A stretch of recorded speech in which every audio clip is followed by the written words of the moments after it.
जय हिंद दोस्तों, मैं आप सभी को पूरे दिल से धन्यवाद करता हूं।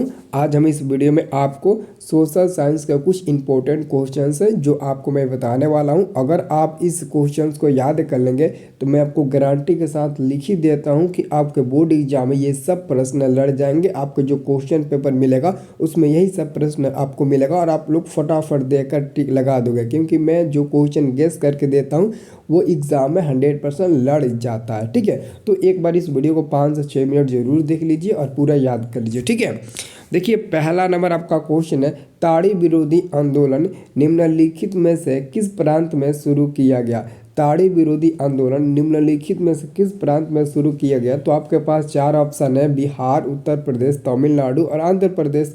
तो आप लोग ऑप्शन नंबर सी पर टिक लगा, आंध्र प्रदेश। ठीक है, ताड़ी विरोधी आंदोलन की शुरुआत आंध्र प्रदेश से हुई थी। ठीक है, जबकि इसी पर आधारित एक और क्वेश्चन है जो आपके बोर्ड परीक्षा 2018 में यह पूछा जा चुका है, नर्मदा घाटी परियोजना किन राज्यों से संबंधित है।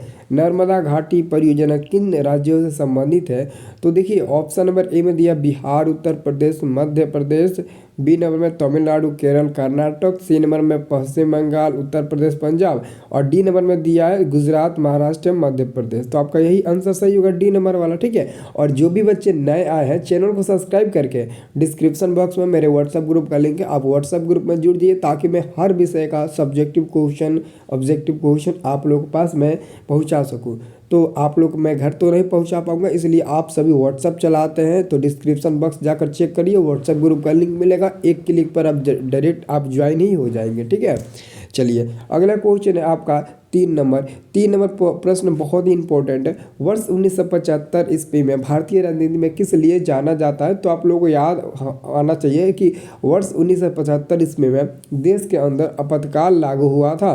तो आंसर आपका होगा सी नंबर, देश के अंदर आपातकाल लागू हुआ था तो वर्ष 1975 में। ठीक है, अब देखिए अगला क्वेश्चन में आपको बोर्ड एग्जाम में पूछा जा चुका है 18 में। क्वेश्चन कह रहा है कि भारतीय लोकतंत्र में सत्ता के विरुद्ध जन आक्रोश किस दशक से प्रारंभ हुआ। भारतीय लोकतंत्र में सत्ता के विरुद्ध जन आक्रोश किस दशक से प्रारंभ हुआ। तो इसका आंसर होगा 1970 के दशक से। बहुत लोग मेरे को पता है कि इसका आंसर डी नंबर देंगे 1990 के दशक से, लेकिन नहीं। देखिए भारतीय लोकतंत्र में सत्ता के विरोध में जन आक्रोश 1970 दशक से शुरू हुआ, लेकिन अगर कहेगा भूमंडलीकरण की शुरुआत कब हुई तो आप लोग बताना 1990 के दशक।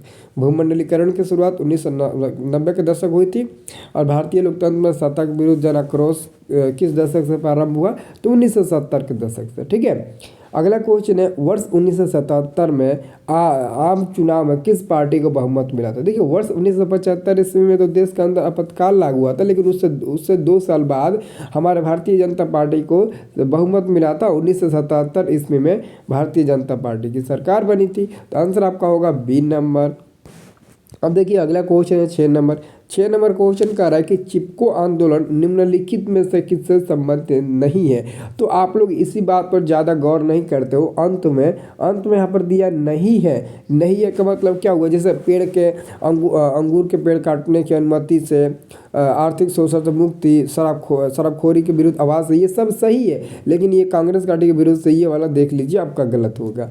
अब देखिए अगला क्वेश्चन है, राजनीतिक दलों का नींव सर्वप्रथम किस देश में पड़ी थी। तो राजनीतिक दलों का नींव सर्वप्रथम ब्रिटेन देश में पड़ी थी। किस देश में, ब्रिटेन देश में पड़ी थी। आंसर आपका होगा आपका ऑप्शन नंबर ए होगा।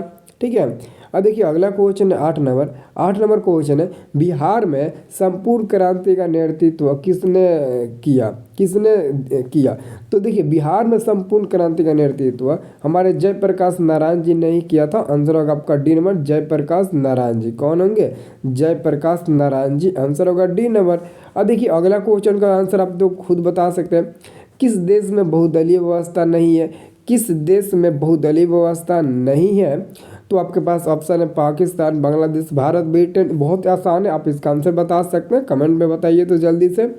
10 नंबर क्वेश्चन है, गठबंधन की सरकार बनाने की संभावना किस प्रकार की दलीय व्यवस्था में रहती है। देखिए गठबंधन की सरकार बनाने की जो संभावना होती है ना, वो बहुदलीय व्यवस्था में ही संभव हो पाती है। बहुदलीय व्यवस्था, आंसर होगा सी नंबर, बहुदलीय व्यवस्था।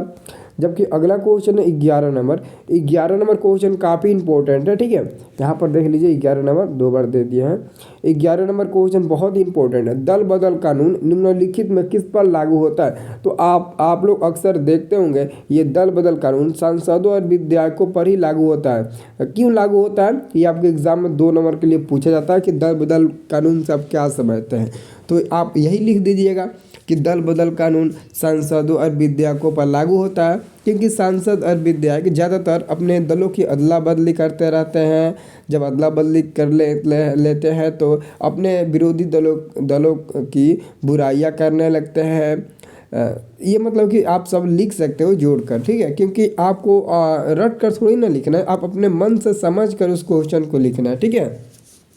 अगला क्वेश्चन आपका 12 number, Janata Dal United party का गठन कब हुआ था? बहुत लोग इसका आंसर ए भी बताएंगे, बी भी बताएंगे, लेकिन देखिए जनता दल 30 अक्टूबर 2003 को हुआ था शायद, 30 अक्टूबर या फिर 30 अक्टूबर को ही शायद, और 2000 मतलब कि 2003 ईस्वी में हुआ था, ये सही है, ठीक है। जनता दल यूनाइटेड पार्टी का गठन 2003 ईस्वी में हुआ था। बहुत लोग इसका 1999 भी ठीक लगाएंगे, बट एक बार अच्छे से सर्च करके इसको देख लेना, ठीक है, 2003 ईस्वी। अब देखिए अगला क्वेश्चन है 13 नंबर, निम्नलिखित में किस वर्ष केंद्र में जनता पार्टी की सरकार स्थापित हुई? देखिए यानी कि किस वर्ष जनता पार्टी को बहुमत मिला था सबसे पहले? तो 1977 ईस्वी में सबसे पहले जनता पार्टी को बहुमत मिला था। सबसे पहले इन्हीं को नहीं, मतलब बहुत सारे पार्टियों को मिला था, लेकिन जनता पार्टी का बहुमत पहला 1977 ईस्वी में प्राप्त हुआ था। अब देखिए 14 नंबर क्वेश्चन है, संपूर्ण क्रांति का नारा निम्नलिखित में किसने दिया?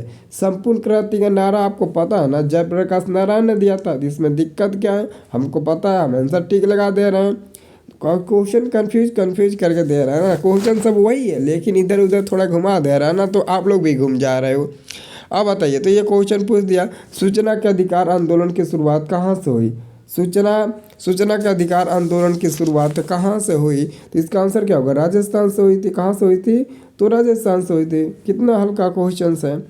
जबकि अगला क्वेश्चन है 16 नंबर, निम्नलिखित में से बहुत ही इंपॉर्टेंट क्वेश्चन है, निम्नलिखित में से लोकतंत्र का प्राण कहा जाता है, यानी कि निम्नलिखित में किसे आप लोकतंत्र का प्राण कहेंगे? ऑलरेडी ये बोर्ड एग्जाम में क्वेश्चन आ चुका है। 1 नंबर में तो हल सा आता है ऑब्जेक्टिव में ये क्वेश्चन, इसका आंसर होगा राजनीतिक दल। लेकिन 5 नंबर में ये क्वेश्चन पूछता है कि राजनीतिक दल को लोकतंत्र का प्राण कहा जाता है, क्यों? आपको बताना है पूरे 5 नंबर के लिए। 5 नंबर का छोड़ो ना, ये 7 नंबर का भी क्वेश्चन 1-2 बार आया हुआ है, ठीक है, इसलिए ये क्वेश्चन बहुत इंपॉर्टेंट है। और 17 का तो आंसर सबको ही बता देंगे। 15वीं लोकसभा चुनाव से पूर्व लोकसभा में महिलाओं की भागीदारी कितनी थी? 10% या फिर 33% या फिर 50% या फिर 15%? मैं आपको ये क्वेश्चन कई बार आपको बता चुका हूँ। 15वीं लोकसभा चुनाव का पूर्व का मतलब हुआ पहले। 15वीं लोकसभा चुनाव के पहले महिलाओं की भागीदारी कितना % थी लोकसभा में? तो आप लोग कमेंट करके फटाफट सब लोग बताइए। और देखिए आप लोग हमारे व्हाट्सएप ग्रुप में जरूर जुड़िए। व्हाट्सएप ग्रुप में जुड़ेंगे तो यार बहुत ज़्यादा हेल्प मिलेगा। जो क्वेश्चन आपको इसमें से ना समझ में आया हो, जिसका आंसर आपको खुद जो मैंने 1-2 क्वेश्चन आपको दिया था कि आप लोग खुद करके देखिए, क्योंकि आप लोग पिछले 11 महीने में क्या पढ़े, इसलिए 1-2 क्वेश्चन मैं छोड़ दिया आप लोगों को बताने के लिए। देखते हैं कितने लड़के इंटेलिजेंट है, कितने लड़के बता पाते हैं। जो बता पाएंगे उनका परफॉर्मेंस अच्छा रहेगा, तो एग्जाम में भी अच्छा नंबर लाएंगे। देखते हैं हम, ठीक है। तो तब तक के लिए जय हिंद जय भारत। मिलते हैं दोस्तों अगले वाले वीडियो में, आप लोग इंतजार जरूर करिएगा, ठीक है।